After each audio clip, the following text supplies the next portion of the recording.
start by saying America prides itself as the greatest nation on earth. Is it really? When I used to be in economics school, it had almost 30% of the world GDP, gross domestic product. So that means the entire world combined, they only constitutes the remaining 70%. Now we are comparing. How does America really stack up when it comes to treating its employees? We are not comparing America to the entire world, but we're just comparing America and Canada. But it tries to pride itself as the greatest nation on earth. But the question is it really the greatest nation? But of course, it is undisputable that it is the richest nation on earth. But is it the greatest nation on earth? If we are going to consider things like how employees are treated generally and the quality of life within the country itself, crime statistics, how the government treats its citizens, etc. Both Canada and the United States, they call themselves lands of opportunity. But there exists a gap on how workers are treated. It shows in a paycheck, in hospital bills, in parental leave, in retirement accounts. Now, we are going on each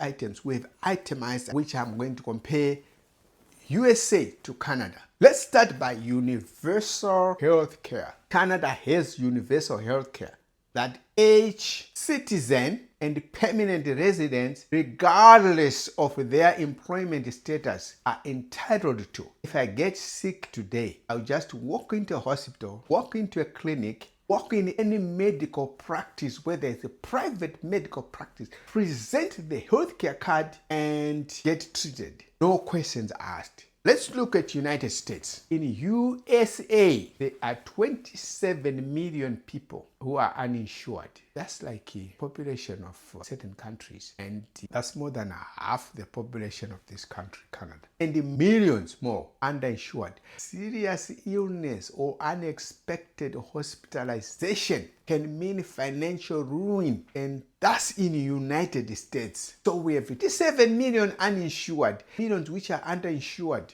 When I did the other video, I mentioned that medical bills in the United States are the major cause of bankruptcy. So in Canada, you walk into a hospital, get treated, and walk out. No unexpected bills.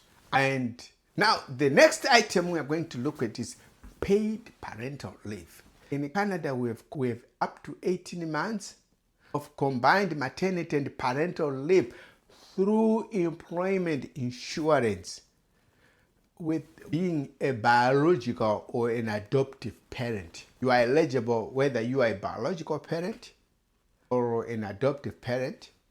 Both you are eligible. Parents have a choice. They can either choose 55% of earnings over a shorter period or 53% over a longer period. USA is one of the wealthy nations with no federally mandated leave. Family and Medical Leave Act guarantees 12 weeks for qualifying employees. I don't know, the criteria for qualifying is a bit ambiguous. I have to consult some American employment lawyers in order to understand that. We'll move on to the next item.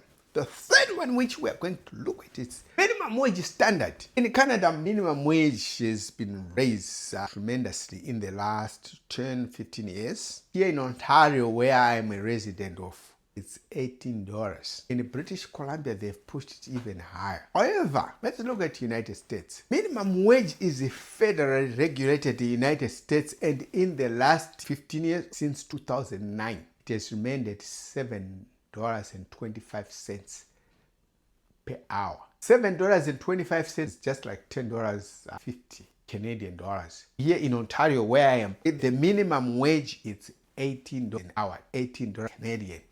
The American one is $10 Canadian, about $10.50 Canadian. So there is a big gap of minimum wage in the two countries. In the United States, it's a federally regulated minimum wage. In Canada, it's provincially regulated. Each province sets its own minimum wage because we have different cost of living in different provinces. I mentioned it in some of my videos, like in British Columbia. Of course, it's understood they are pushing it for higher because their cost of living there.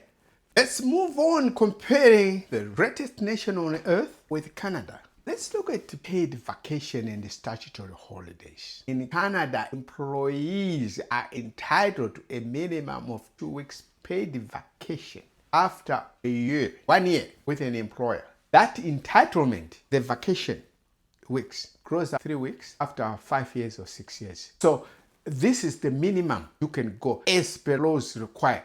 But certain employers, in order to entice certain people to work for them, in order to go out there and get the best talent, they can offer more. If you're an employer, the government requires you that you give your employees 2 weeks. For someone who has been working for you for 1 year, he or she is entitled to 2 weeks. After 5 or 6 years with you, that person is entitled to 3 weeks. In Canada, in most provinces, 9 to 11 days per year. There are numerous long weekends. Victoria Day, what day, Labor Day, this day. Now let's go look at the USA. USA workers have no federal regulated right to a paid vacation. Seriously? It is up to Elon Musk at Tesla can decide whether you get vacation or not. It's up to him. He can wake up and say, you have no vacation. If you want vacation, go and work somewhere else. Because he said himself doesn't take vacation. So it's up to individual employers to decide whether to give you vacation or not.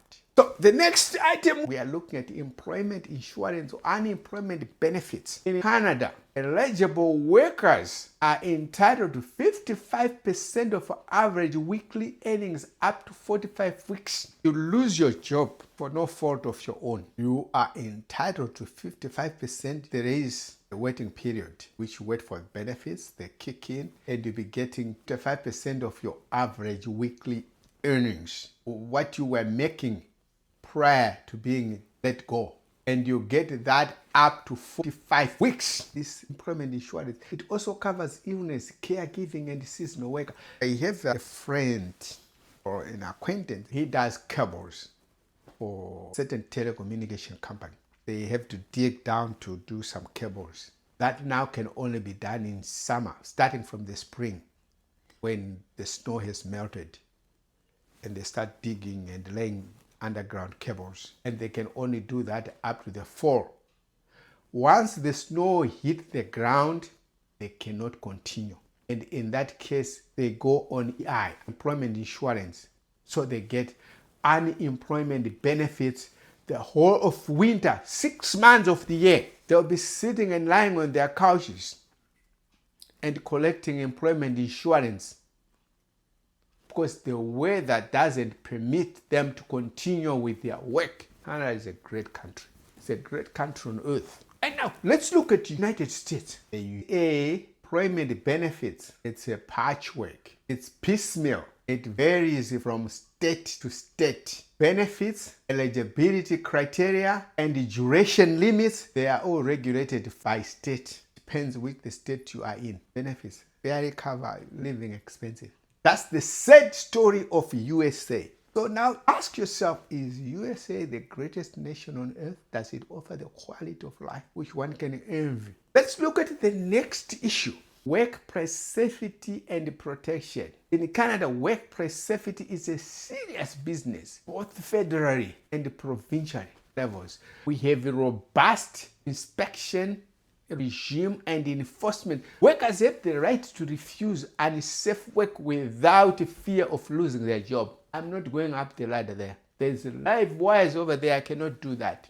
It is a worker's right to refuse unsafe working environment. But now let's look at USA. In the USA, they have Occupational Safety and Healthy Administration with the acronym OSHA, which is chronically underfunded. To the size of the workplace it is supposed to protect. Workers suffer a high rate of occupational injuries in certain sectors. Let's look to the next one. In Canada, there exists an anti-scab legislation.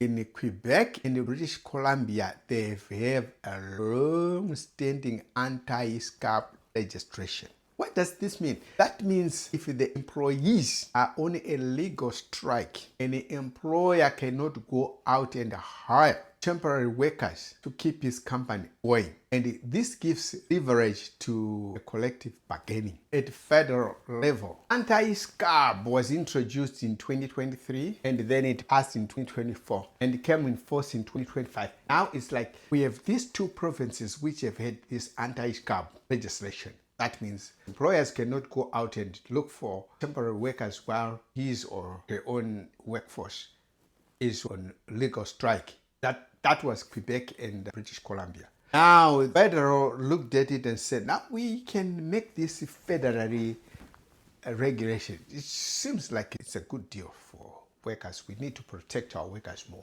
They make it a federally regulated anti-scab legislation that, across Canada now, no employer can go and look for temporary worker when your workforce is on a legal strike. So now let's look at the United States, our richest nation south of the border. Under National Labor Relations Act, in the United States, hiring temporary workers during a legal strike is very legal. Do what you want is your company. In Canada, workers are protected by going on strike. They do not face the threat of losing their jobs. Unlike United States, Elon Musk can go and hire temporary workers. Hey, come and move cars from the assembly line.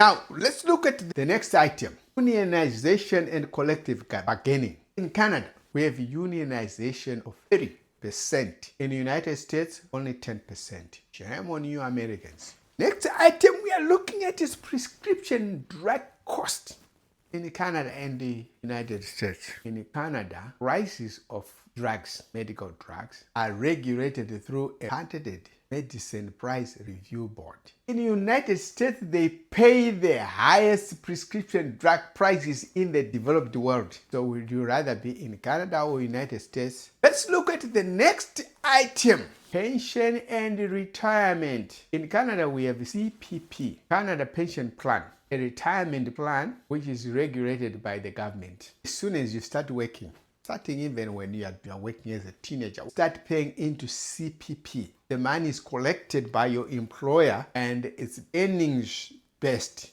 and it's also inflation adjusted. And once you reach 65, you start collecting from Canada Pension Plan, and it is combined with old age security. What do the United States of America has in terms of pension? They have Social Security, which provides baseline retirement income, very little amount, not enough to live on. The system is subject to political interference. A Democrat president comes in, he wants to move it in a given direction, and the temperamental Trump comes in, he wants to move it in another direction. Our CPP is untouched. It operates under certain regulations under the Constitution, and it's never touched. It's never subject to political interference. It's not politicized. Once you reach 65, you have something to fall on. It's not that much to give you a luxury lifestyle, but it is enough to give you a basic living. Let's move on to sick leave protection and compare Canada and United States. In Canada, we are entitled to 10 paid sick leave days per year, short-lived sick leave days. If your employer wants to give you 20 days or 30 days of sick leave, but the government of Canada entitles you to 10 paid sick leave days every given year. In the United States, in the USA, there is no federally paid sick leave law. Let's move to the next item. Child care cost and subsidies. That's the one we are moving to. Federal and provincial government in Canada have been working towards a $10 per day daycare model. And several provinces have implemented a subsidized space. So in Canada, at the federal level, they've been working towards a $10 per day daycare. $10 Canadian dollars, which is roughly like $7 American. And And so that means you can, if you're in America, if you're $7 per day daycare, you can just work 1 hour. Your first 1 hour goes to your daycare, assuming you're on minimum wage. And a lot of provinces, they've implemented a subsidized daycare. So let's cross over and go to United States. In the USA, several daycare costs in many cities are over $2,000 per month. $2,000 per month per child. There is no comprehensive federal subsidies program to ease the burden. Let's do the calculation. Let's get the calculation here. You are a minimum wage person. You are working for $7.25 times 40. That's $290 per week times 4. So this is only how much you make the whole month. In the United States, if you are on a minimum wage, you make $11.50 per month. But you have a little one who requires daycare and they are asking for $2,000 per month. How do you do? You would rather stay at home instead for working for minimum wage. There is no federal regulation or any federal subsidies for daycare. You are on your own. It's either you go to work and pay $2,000 per month per child at a daycare or stay home. United States is called you are on your own society. You are on your own. You don't have insurance. You are on your own. You don't have daycare. You are on your own. You don't have a job. You are on your own. Your parents don't have money to pay for university. You are on your own. The next item we are looking at is housing support for workers. In Canada, there is a rent protection. At provincial level, this is done at provincial level.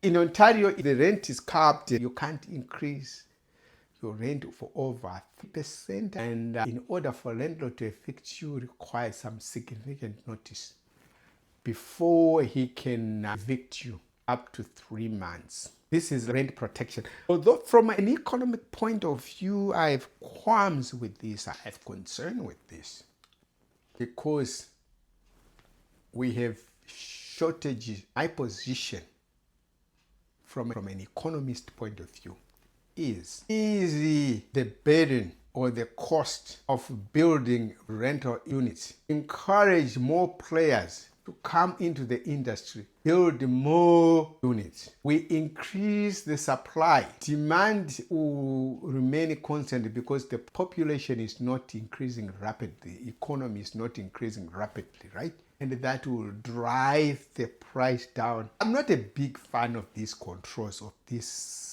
Harvey Lewis type of, this NDP new leader whom I talked about in one of my videos, who wants to introduce price controls in these price controls in groceries and that. This communist approach of controlling prices, I'm not a big fan of that. Let's saturate the market and drive the prices down, and let the price be controlled by market forces. That's my position. I have no compromise on that one. Not let's say, oh, you cannot increase the rent by this much. No, that's okay. But let's move on now to USA. In the United States, protection varies city by city, state by state. And the landlord has a broader freedom to increase rent. And the feds have no control over rent. But we can counter this by the laws of supply and demand, which I talked about. Here in Canada, there is a problem, which I talked in the video on housing shortages, housing affordability. The cost of servicing the land is high, then it becomes prohibitive in building new units. As a result, we have shortage, but controlling price is not the solution. I do disagree with the price control. That's my personal position. Now, let's move to student debt and education cost. Compare Canada and the United States. In Canada, tuition has been going up steadily, like in the last 10 years. But it still remains significantly lower. On average, it's almost a third than what Americans pay. You would find that if you owe student loan, they make the payment very low. I made a video on student loans.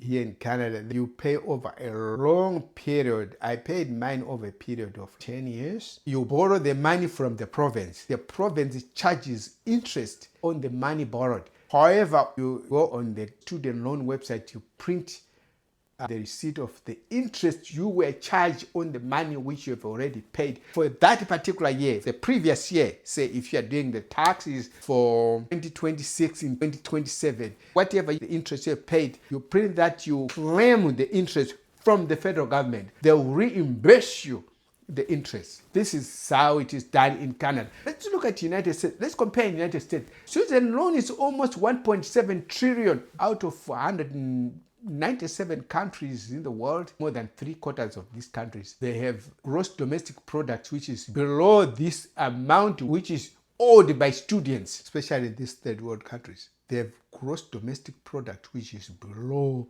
1.7 trillion. The amount owed by students in the United States. There is a high monthly loan payment on this. You pay through the nose in the United States, and which also delays home ownership and reduces retirement income. If you are making a month $3,000 and you are paying almost $500 in student loan, that's brutal.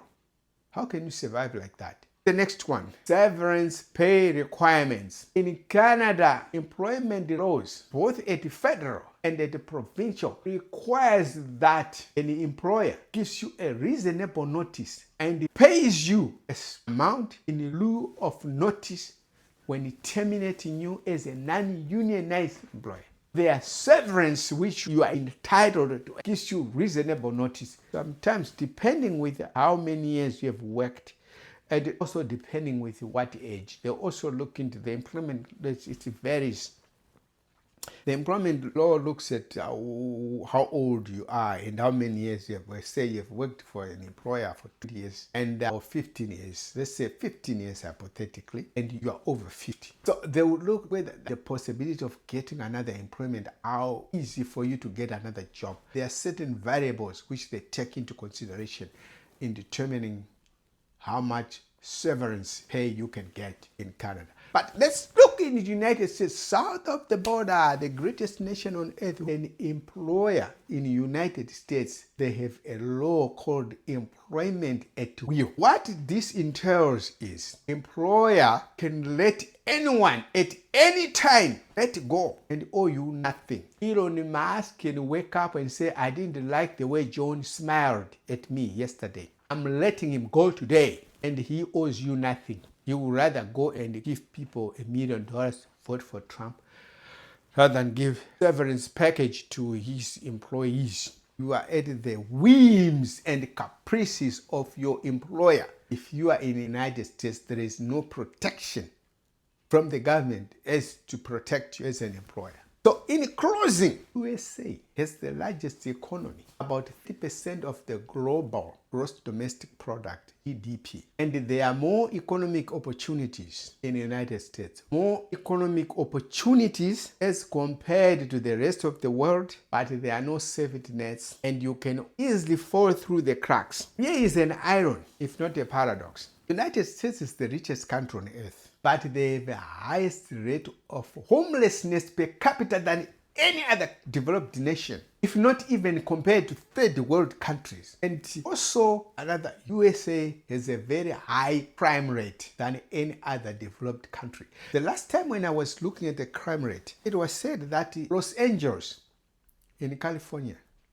has more murder rate per capita than the entire EU. Los Angeles, city of California. We are not talking of the entire state of California. Los Angeles alone has more murder rate than the entire European Union. So if you were to consider which country would you want to live in, would you want more economic opportunities and be exposed to crime, murder? If you don't know, maybe the next thing you'll be shot dead as you go to the nearest grocery at 7 o'clock at night. Or would you can easily become homeless in the United States? Very easy. You can easily follow through the cracks and become homeless. There is also a sociological statistics which I picked. United States has the highest number of absolute poverty. Absolute poverty. You are lacking things like clothes, food, and shelter. The basic necessities of life. United States has more absolute poverty per capita than any other developed nation in the world. Just to sum this up, United States is not the best nation as they try to pride themselves. Of course, it is the richest, the biggest economy, but certain people within the middle class, they are not as wealthy or they do not have the good life as we think. We thank you for watching this video. Can you annihilate the subscription button? Can you decimate the subscription button? Can you obliterate the subscription button? Can you crush, smash the subscription button? We thank you for watching this video.